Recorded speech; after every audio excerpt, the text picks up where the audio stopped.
ஒரு மனமாக நீங்கள் ஜெபிக்கும் போது இந்த உலகத்தில் இன்னும் நான் சொல்லுகிறேன், மூளை செய்யாத முழங்கால் செய்யும். நீங்கள் ஜெபிக்கும் போது பஞ்சம் வராத தேசத்தை தேவன் மாற்றி கொடுக்க முடியும். அந்த 12 சீசர்களே கர்த்தர் இயேசு கிறிஸ்து தோமாவை இந்தியா தேசத்துக்கு அனுப்பினார். வறுமை மாறணும், பஞ்சம் மாறணும், கொள்ளை நோய் மாறணும். நீங்க ஜெபிக்க காரியங்களை தேவன் மாறுதலாக மாற்றி கொடுப்பார். இஸ்ரவேல் ஜனங்கள் எல்லாமே தன் தெய்வத்தை விட்டு கொண்டு பாகால் தெய்வை பின்பற்றி கொண்டு போனார்கள். அப்பொழுது பாடுள்ள எலியா ஒரு மனுஷன், ஆண்டவரே, இந்த ஜனங்கள் அறிவில்லாமல் சங்காரம் பண்ணுகிறார்கள், ஆண்டவரே, தன் தெய்வனை விட்டுட்டு போறாங்க சொல்லி இந்த தேசத்திலே பஞ்சம் வரும்படியாக கருத்தாய் ஜெபிக்கும் போது 3 ஆண்டுகள் மழை வரப்படவில்லை. அதே எலியா போய் ஜெபித்தார்.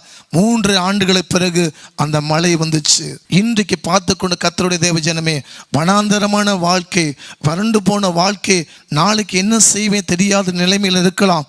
கர்த்தர் உன்னுடைய வறட்சிகளை செழிப்பாக மாற்ற முடியும்.